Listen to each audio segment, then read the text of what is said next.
Please stand up and give Mike a big hand of applause.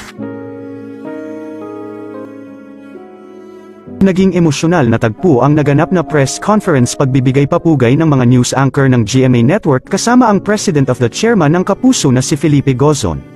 Naganap ang papugay kay Mike Enriquez sa pangalawang araw ng burol nito. Dumalo ang kanyang partner na si Mel Chanco kasama din niya ang kanyang student noon na si Arnold Clavio. Makikita sa mga larawan na kasama din si Cara David.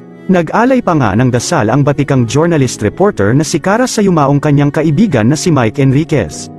Madaming personalidad ang nakita sa burol ni Mike. Spotted din si Kim Atienza sa naturang burol.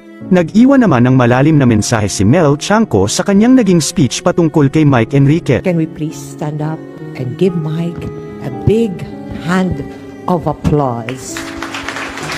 Well done, Mike!